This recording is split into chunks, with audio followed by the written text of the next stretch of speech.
Ladies and gentlemen, welcome back. It's NMeade here as always. Thank you all very much for your patience on this upload. July 2020 is now in the books, which means we have a new month to review for world records. July 2020 had 12 new world record improvements over 5 different tracks. Let's get started.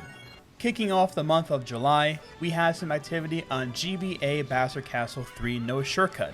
On July 3rd, Sword would reclaim the world record from Havoc, defeating the last remaining 1,000 plus day-old world record and the last remaining 2017 world record by 32 milliseconds with a time of 2:16.652. Nearing the end of the month, we also have more activity here as well, with Luke claiming the world record here for this category for the first time, with an improvement by 17 milliseconds, with a time of 2:16.635. Sword has a long history with GBA Bowser Castle 3 No Shortcut. Sword set his first world record here back in July of 2012 with a time of 2:17.976 and would set a total of 7 world records from 2012 to 2013, with its last world record run being a 2:17.195 in July of 2013, beating Jack's old world record at the time. Eventually, in December of 2014, Havoc would beat this time with a 2:17.169 and would consistently lower his time until Havoc set his last world record here with the 2:16.684 on June 4th of 2017. There's been good reasons behind why this has stood for so long. The no shortcut category for GBA Bowser Castle 3 is notoriously known for how detrimental the low jumps can be on each lap. To the untrained eye, it may not seem like much, but you can either gain or lose huge chunks of time here every single lap by merely mistiming the hop when going for the low tricks. You can visually identify a good low jump from a bad low jump by seeing where the bike lands. If the bike and the back wheel land instantaneously at the very edge of the next platform, you've reduced the minimum amount of time required to clear the gap.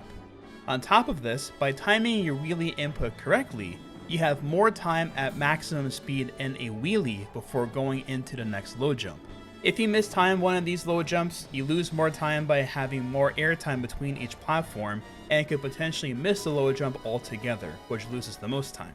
Another aspect of the low jump some of you may not be aware of is the distance between the third and the fourth platform is actually slightly longer than all the other platforms. This makes timing specifically the fourth low jump more precise than the others, which is a common way to fail runs here. With all that explained, there are 5 total low jumps in one lap, meaning there are 15 in total in the course of an entire run. This is far more than the 6 low jumps you do for the shortcut category of this track. I think most players would agree that this is likely the hardest part of the run to optimize, and can yield substantial time saves or losses each lap. Along with the low jumps, there are 2 chain wheelies to time at the end of each lap. There is a 1 frame window to time a perfect chain wheelie, and each frame you miss the optimal timing, you are losing time each lap. Community member Hunter, also known as Windbag, took the time to decode how much time is lost on the final straight from chains alone. To break this down, 94 is 94 kilometers per hour on the speedometer, representing a perfect chain wheelie. The ideal scenario is hitting both chain wheelies, so 94 and 94 back to back, losing no time. You can go through the different combinations here, seeing the different scenarios of time loss. It's been fun watching streams of attempts and watching back replays, having a better grasp on approximately what a lap split could have been if the chain wheelie timings were not optimal. Beyond the timing of these chain wheelies, an underrated reality of this is the location of where the chain wheelies are, being at the end of each lap. Compare this to tracks like Mario Circuit No Glitch, DS Delfino Square, or N64 Bowser's Castle, where the main chain wheelies are at the beginning of the lap. If you feel the chain wheelies bad enough, you could afford to reset a lot earlier compared to driving an entire lap of this track, only to mistime the wheelies, lose too much time, and have to restart. Discussing these different factors for GBA Bowser Castle 3 no shortcut runs, apart from optimizing the cornering, fast main turbos, and wheelies along the way, this category for GBA Bowser Castle 3 can be very unforgiving to grind at a high level when all these factors matter so much in the end. It's incredible Havoc was able to hit the 2:16.684 when he did over 3 years ago, with his record becoming one of only 23 world records in the game's history, as of today's upload date of course, to surpass the 1,000 day mark. With the backstory and several mechanics of the track discussed, let's get into the feedback for the players this month. Sword begins his comments with mentioning this run was probably one of the most unexpected runs he has ever set. He has been working on this course fairly hardcore for 4 months, pushing his time down from a mid 2:16.9 all the way down to the mid 2:16.6, and watching his streams of his attempts has been very fun to watch, seeing the effort put into the grind, along with watching many other of the top players stream their live attempts over on Twitch as well. The run marks the shortest amount of time taken for Sword to improve, whilst he was still warming up at the beginning of his session on that day. Sword explains this was the reason why this run was driven significantly worse than what he normally puts out. It takes Sword longer to get into the groove of it, since BC3 is very technically demanding. Sword says the run itself is painfully average, with the obvious strength being the chains being very strong and the general lows being quite nice. The driving, on the other hand, leaves a lot to be desired. Significant time loss was incurred at the ramp landing lap 1, costing over 150 milliseconds due to not only wasting part of the boost with the bike landing, but also Sword having to hold the following mini turbo for longer to correct the atrocious line. We can see just how much of a difference this makes comparing the ghosts on lap 1 compared to the desired landings you're looking for on this ramp each lap. Other minor mistakes include clipping far too much dirt on the double mini turbo turn lap 2, the very wide and suboptimal second and third turn of lap 3, tricking far too early on the flip ramp lap 3, and, of course, the large wheelie budge after the flip ramp on lap 3. Sword explains the wheelie nudge was on purpose, as the marker ghost he was racing was behind him. Sword knows that if he was ahead after the lows lap 3, he's on pace. Sword turned to avoid having to deal with potentially being veered off the course on the crack. The funny thing here for Sword is that at the start of this run on stream, he called out loud that it's going to be the run on the straight of lap 1 after successfully double chaining it, treating the game as if it were sentient, and that the bad ramp landing was going to be the reason he was able to drive the rest with next to no nerves, and how right he ended up being. Sword continues his comments mentioning that the sad part is that the course can go so much lower without any real strategy developments. It's just so hard getting everything in one lap that is very numbing on the brain.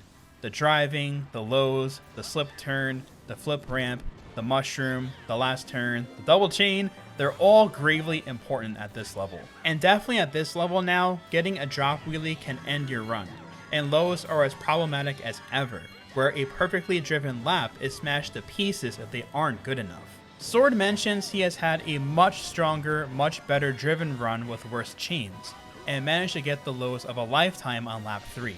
And as of today's upload date, this is still the current best known pace into lap 3 of a run on GBA Bowser Castle 3 no shortcut thus far. Sword mentions that he unfortunately figured out just what kind of pace he was on, and he cracked and caved. Sword says this run shows just how much more there is left to do here, since this run in particular was far from perfect as well. Sword mentions he has also hit very formidable lap 1s without perfect chain wheelies. That would be considerably more impressive if he were to hit them. All in all, Sword is glad he was able to break through, but is torn that this run was the run to do it. Sword mentions being beaten so quickly and swiftly afterwards took a massive toll on his motivation, and for the moment is not entirely sure when he'll be back to do it. He comments that he is at least happy to say that he came back to take it one final time. And I can definitely relate. Back in 2010, I was battling for the Maple Treeway world record with Japanese player Xeno at the time, and I grinded so hard on a break that I had in February of that year, and I finally got the world record back, only for Xeno to beat me within 16 hours of me setting my time. So I stopped playing the track for over half a year, so I can definitely understand the feeling. But the track will always be there for more attempts down the road. Closing out Sword's comments for his improvement, he gives massive shoutouts to Havoc for being the sole motivator for Sword to get back into this and push himself. Sword has learned so much more about his playstyle, the course, and the depth of the game as a result, and he's a real gem. It's very refreshing to see fellow competitors like Havoc encourage his efforts and I'd see him often at Sword's streams when he did his attempts. Sword would also like to thank his Twitch audience for rooting him on and dealing with him through thick and thin, mentioning he wouldn't be where he is without them. Big congrats to you, Sword, on your mighty grind and successfully reclaiming the world record here. Heading now to Luke's comments for his first world record on this track for this category this month, with his 2:16.635 record. Luke begins with lap 1 having very solid driving, apart from one error, which was the missed slip after the lows. Because of this, he ended up doing a drift off the next trick ramp, which ended up saving back a little bit of time lost from the slip. We can see the effect in the comparison here, comparing both Sword's run and Luke's run this month. Luke goes on to mention that the lows themselves were average overall in lap 1, ending the lap with a half chain and a full chain on the straight. Lap 2 had good driving for Luke. The lows were decent, with the only drawback with lap 2 being the 88 km/h wheelie on the straight, which, referencing the chain wheelie chart mentioned earlier, it costs at least 130 milliseconds for lap 2. Lap 3 had very good driving and decent lows again for Luke. The turn after the lows could have been taken a little bit better, but mentions getting very low air off the last trick ramp, which saved quite a bit. This ramp in particular is a bit strange in how it works as well. Generally, what you're going for here, from what I can understand, is not only are you delaying the trick to get a lower trick, but by also turning into the air at the same time, this further reduces your air time as well.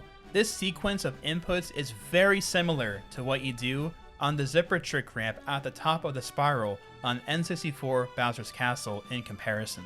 And the only noticeable area which Luke's lap 3 could have been better was the half chain at the very end.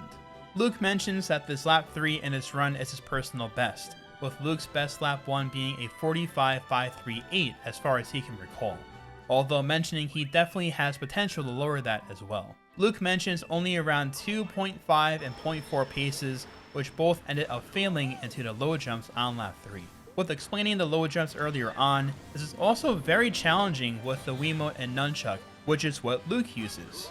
In case you've never used this before, you have to flick the Wii remote to both initiate a wheelie and also do tricks. With that in mind, you have to time your hop for the low jump, flick the Wii remote the correct way to get a side trick, which is the preferred trick for low jumps here as well, for the back wheel landing earlier and landing more cleanly compared to up and down tricks. And then you have to time your next Wii remote flick right as you land to the next platform to instantly wheelie right away, stringing along 5 of these per lap as mentioned before. So the physical effort required to do this is very difficult. With that explained, this is commonly referred to most as one of the few tracks where the Wiimote and Nunchuck has a disadvantage over the classic controller or GameCube controllers. As far as potential limits for this track, Luke mentions remembering Havoc saying that a 45.0 lap 2 could be possible, but does not believe this for the moment, although he could be surprised in the future. Wrapping up the commentary for the GBA Bowser Castle 3 No Shortcut activity this month, Havoc, being the former world record holder here now, recently picked this up again in July, hitting a 45.783 and 45.368 run so far, with the mistakes mentioned in his tweet. This was awesome to see Havoc picking up the game again. It'd be very exciting to see some further improvements on this track, and seeing just how far things can go. As of today's upload date, the current best known splits add up to a time of 2:16.139, with more room for improvement as mentioned by all 3 players. All in all, congratulations to Sword and Luke for setting your respective records, and good luck to potentially all 3 of you guys if you choose to pick this up again down the line. Next up, we head to N64 DK's Jungle Parkway, where we had improvements on both the glitch and no glitch categories this month. Starting with the glitch activity, Invincible continues his diligent grind and pulls off 2 improvements for July. On July 4th, Invincible improves his former world record set in June by 182 milliseconds, with a time of 44.572. And near the very end of this month, on July 26th, Invincible had a much more sizable cut of 611 milliseconds and achieving the first 43-second time on N64 DK's Jungle Parkway, with a time of 43.961. Starting with Invincible's first improvement, Invincible says this run is a much better example of the different heights of glitches. The first glitch was a normal glitch, the second glitch was a fairly high glitch, which is the main time loss in this run, Invincible mentions, And the third glitch was a low glitch, which saved the run and ultimately pulled Invincible ahead of his last world record. Invincible had a very nice and detailed explanation of the different time saves and what to look for with different heights of glitches, with his first world record improvement here back in June. And I'll link that down below for you guys if you'd like to learn more for those who didn't watch last month's video. Invincible says it is unfortunately common to have a weak lap that drags down the run, and this is the case on lap 2 of his first improvement. The higher glitch lost in time due to being in the air longer, and he wasn't able to gain any of that time back by getting an MT in the cave either. A ghost comparison between this and his last world record really shows just how much a low glitch saves though, as he was nearly 400 milliseconds behind the ghost going into lap 3, and made up all that time and even more from the low glitch and better last turn. Heading to his sub 44 run for July, besides the obvious mistake on lap 2, Invincible says this run is probably his cleanest run so far, getting 2 low glitches this time and pretty clean driving and quick, smooth alignments. Lap 1 was clean, but not the greatest with getting a low glitch. The first alignment held Invincible back a little, but was able to wheelie after the standstill a little earlier, which picked up a little bit of time. Lap 2, Invincible mentions was just embarrassing for him, unfortunately missing the standstill when reaching the ground and was forced to recharge it, and Invincible estimates that this cost around 700 milliseconds. At this point, Invincible mentions he was actually going to reset the run, but decided to go all out to try and clutch an improvement, but had no idea how far ahead this still was compared to his previous run. Lap 3 was good for the glitch Invincible got, being low but not super low, and needed to do an extra drift to recover smoothly, and thankfully clutched out a clean last turn to finish out the run. Overall, Invincible has mixed feelings about both of these runs, but is ultimately happy that he improved twice. Invincible ends his comments this month saying that he knows that he is ready to grind for even more times here, deciding to shoot for the stars and try to get a 41 second time here as Invincible's ultimate goal. Seeing a 41 second time for a N64 DK Jungle Parkway run would be absolutely insane, and seeing a 43 second time here is already insane as it is. Best of luck with your future improvements here, Invincible, and congratulations on your 2 improvements here this month. Now we head to some no glitch activity for N64 DK Jungle Parkway for July. Luke defeats Yasha's former world record by 190 milliseconds on July 29th, with a time of 2:11.265. This was definitely a surprising improvement this month, as when I watched all the current world records at the beginning of this year, I did not feel that Yasha's run would have been beaten for a while.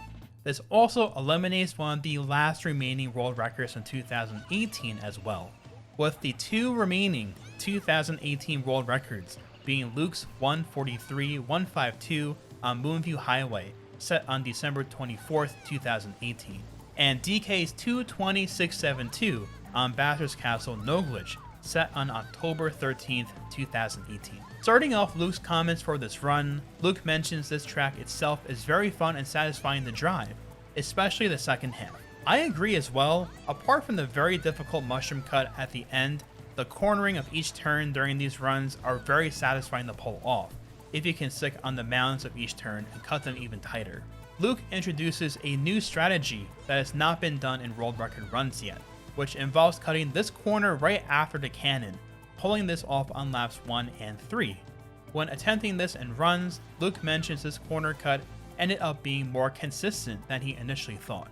With that being said, Luke says it's still not completely free, as he has failed it in many ways, such as the wheelie cancelling in mid-air, which is due to wheeling too early, getting too much forward distance and almost overshooting the next turn, and even sticking and going straight through the grass. The last possible scenario is the one I personally would worry about the most when I initially watched his world record for the first time. I did not really contemplate getting too much forward distance and potentially overshooting the turn, but the more I have watched this over, it makes more sense, especially with the angle you enter the corner and how much you attempt to cut off at the same time.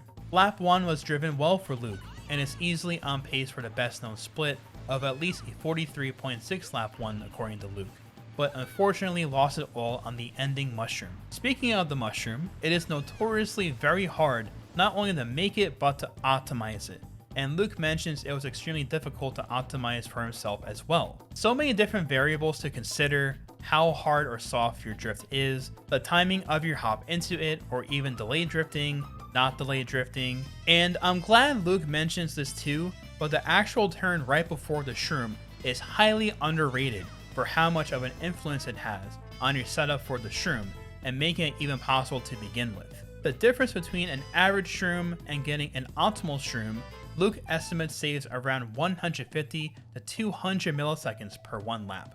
Now, I am definitely a fan of Dragon Ball references. Luke likes to refer to pulling off these optimal shrooms as Super Saiyan style shrooms. And honestly, I feel the same way, man, especially knowing that when you hit this shroom optimally in a run, you know just how bad it can go otherwise. So it is very satisfying to pull off. For lap 2, Luke mentions it had 2 noticeable errors, the bigger one being the grass clip after the first turn, which lost quite a bit of time.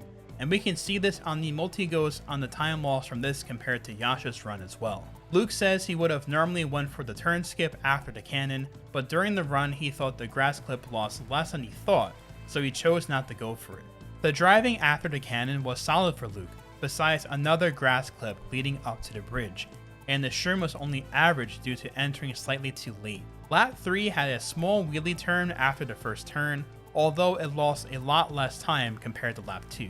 Sadly, Luke missed the quick hop exiting the cannon, so he chose to go for the turn skip on lap 3. The driving after the turn skip was quite good, and the shroom was good, except he got quite a bit of air exiting the cave, but it was still good enough to clutch out the improvement. Luke closes his comments for this run that this run is actually just 1 millisecond off the best known pace, which is a 43.711 and a 43.881. And considering the lap 3 and this new world record for Luke is his personal best, it's a very strong time here for Luke, and it's the reason why it will be difficult for Luke to improve this in the future, but noting the potential for this track is huge. Luke feels the best known pace can definitely go down to potentially a 43.6 and a 43.5 pace entering lap 3. Getting the aforementioned Super Saiyan optimal shrooms each lap and 3-for-3 turn skips, Luke feels this can go down to at least a 210.8 or lower, but feels even a 210 itself is extremely difficult to get, and I completely agree with that. And the current best known splits as of today's upload date actually give a 210.8 time, being a 210.863.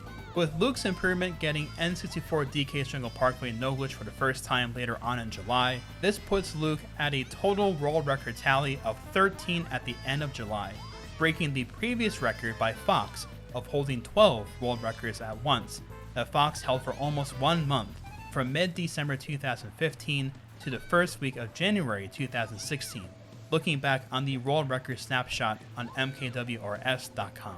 Major props and hats off to you, Luke. That has required substantial dedication and diligence to push your limits, and continuing to push many of the limits for a lot of the game. So congratulations on getting the world record here for the first time this month, and for your cumulative achievement as well. Moving on, we head to some activity for Grumble Volcano No Shortcut.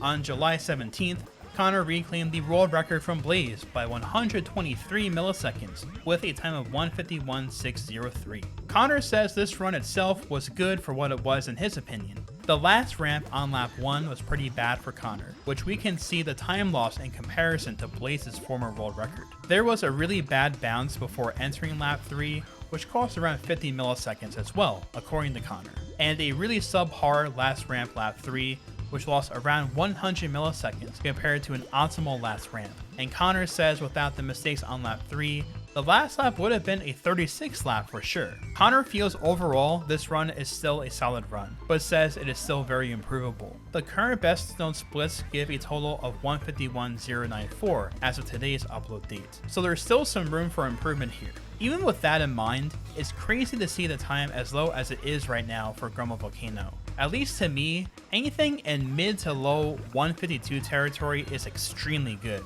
The precision required of navigating all the bounces and optimizing these extremely precise low jumps on the small ramps are so difficult. So congratulations to you, Connor, for reclaiming the world record here, with how difficult these improvements appear to be with where the time is at now. And good luck on future improvements when you decide to return here. Ladies and gentlemen, The next 5 world records are all set on GCN Waluigi Stadium, but not your normal GCN Waluigi Stadium runs. In the month of July, the world record was improved by 4 seconds. Yes, you heard that correctly. On July 18th, Logan would become the first person to humanly glitch GCN Waluigi Stadium and beat the former world record by Ace by 59 milliseconds with a time of 1:48.384. 4 days later, on July 22nd, Logan would improve a second time to 1:47.730, cutting off close to 1 second this time. On July 26th, Logan would improve a third time by over 1 second, with a time of 1:46.402. 2 days after that, on July 28th, Tony would set his first world record run ever in epic fashion on this glitch, improving the world record by over half a second, with a time of 1:45.860. And just 1 day after that, concluding the improvements here for the month of July, Logan landed another massive improvement by over 1 second again, with a time of 1:44.279 on July 29th. There is so much to be unraveled here, ladies and gentlemen, that this Saturday, August 29th, I'll be uploading a video taking a deep dive into the history of glitching GCN Waluigi Stadium humanly. This has been a really fun video to work on so far, and I've had so much help from many of our community members. I am really looking forward to uploading this video this weekend, so with that in mind, an extremely in-depth, fleshed out explanation and analysis of the entire progression of what goes into this, along with previously attempted theories of glitching this track humanly, will be in that video. In this current video, I will give a brief summary of what is going on to give you all context for this month's improvements. Previously, glitching GCN Waluigi Stadium was deemed task exclusive for quite some time, as the main strategy requires rapid fire hopping through a half-pipe zipper to the very end of the track. And rapid fire hopping being essentially not humanly possible, you can technically achieve this type of effect using home button abuse on the Wii remote, but it would require dozens upon dozens of frame-perfect pulse buffers, making it extremely unlikely. Thanks to further experimentation by Jellopuff in the beginning of July, Jellopuff confirmed Sam F's original theory of clipping off the finish line pole to the right to land back in the half-pipe section with the bullet bike. Arvo got an extremely close attempt at pulling this off, along with other players in the middle of July trying to pull off this way of glitching the track.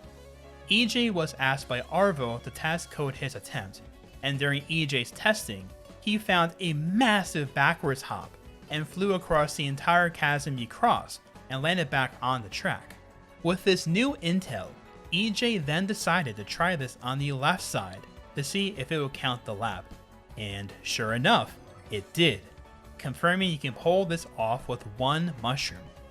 I cannot stress how precise this whole sequence is to pull off. As mentioned previously, an extremely in-depth video behind the history of glitching this track humanly and the mechanics of this glitch will be uploaded this Saturday, so be sure to be subscribed to see that video right when it comes out. Logan's first success this month was not landing back on the track, but being able to respawn to land at the end of the track.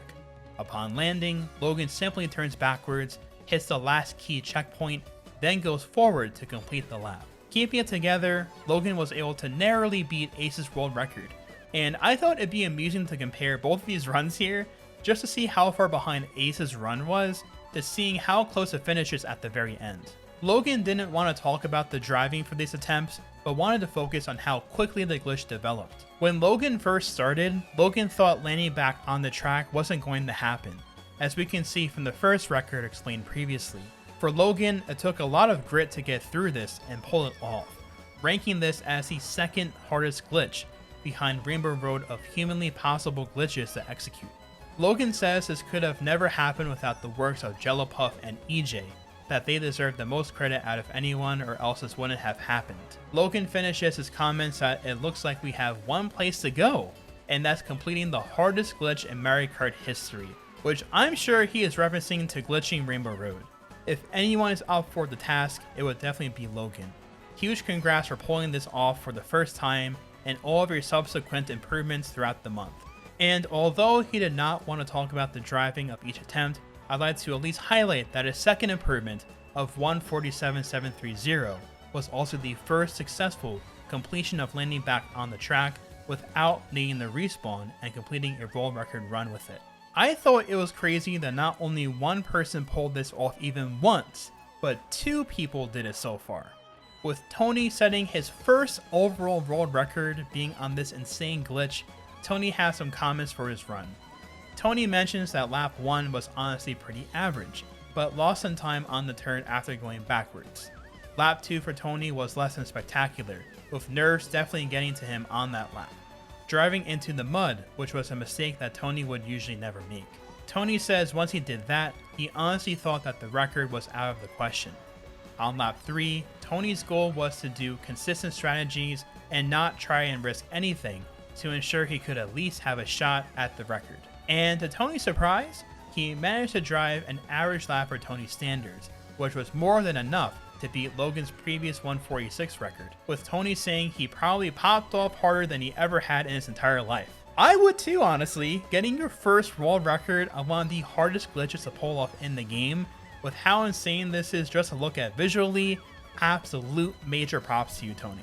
Tony also kept some statistics of his glitch attempts. Before making the glitch, Tony performed 588 total bypasses, 310 quote-unquote good bypasses, which were close to the spot, 18 bypasses where he hit the spot and mistimed the hop, and 2 times where he actually got the glitch but with no lap count. Tony's original goal in grinding out this glitch was just to make it, because he assumed many players would get it before him, and had no intentions of ever playing it after making the glitch.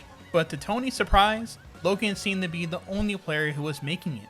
And after setting this world record, Tony says he may come back to this track in the future, but for now, he's taking some time off for college and to play some other games. Tony closes his comments mentioning that watching this exact monthly world record series since it started has kept him connected with the Kart Wii time trial scene. And without them, there is a high chance he probably would have never given this glitch a shot. I'm happy to have played a positive influence in keeping you connected and ultimately giving this an insane grind by the sounds of it by your statistics that you kept, and clutching this insane achievement in the end. Major congratulations to both Tony and Logan for your improvements this month on glitching this track humanly. July was one of the most exciting months for time trial, observing the scene personally in quite some time, with the community efforts of theorizing and executing these different strategies and being implemented in real time now. Be on the lookout for Saturday's upload for more on the starting developments here. And now we head to the final improvement for July. Another exciting moment this month with a second player setting their first world record as well. On July 18th, Dez sets his first world record on Mario Circuit Glitch, beating Bryce's old world record of 49.092 by 149 milliseconds, and setting the first sub 49 run on Mario Circuit, with a time of 48.943. Dez starts off commenting that this is the result of grinding on and off for 6 months, being a worthwhile grind in the end indeed. Lap 1 is the weakest part of this run according to Dez. The glitch lineups weren't bad, but the landing was subpar.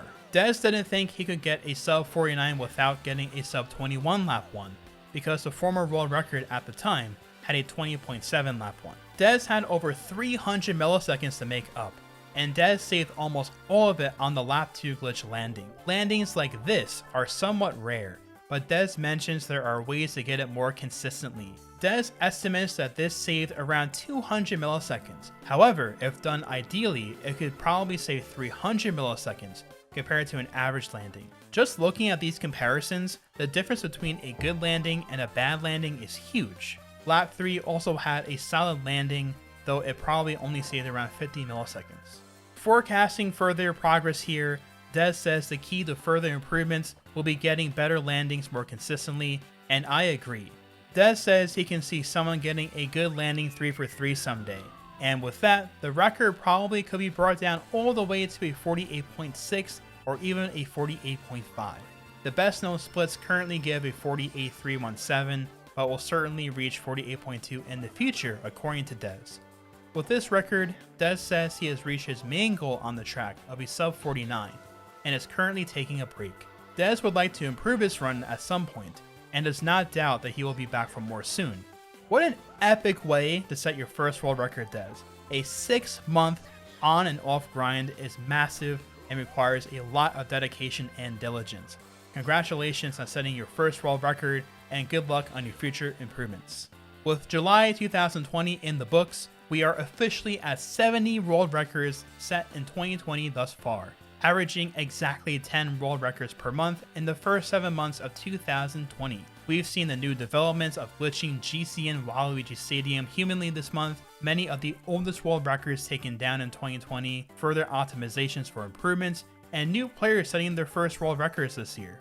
All in all, making a very exciting 2020 so far. I'd like to thank you all as always for watching and supporting the channel. If you enjoyed this video and want to see more just like this, please do like the video and subscribe if you have not done so already, as it helps with the growth of the channel and getting more people engaged in the community. I mentioned it a couple of times, I know, but keep an eye out for this Saturday for the video upload behind the history of what has gone into glitching GCN Waluigi Stadium humanly. What was eventually pulled off versus the previous theories and attempts in the past are vastly different, and it's going to be a really exciting deep dive into all these developments. If you're watching this video at a later point down the line, I'll edit the description for a link to that video so you can find it easier as well. With all that said, thank you all once more, and I'll be seeing all of you next month where we will review the world record activity for August 2020. Take care.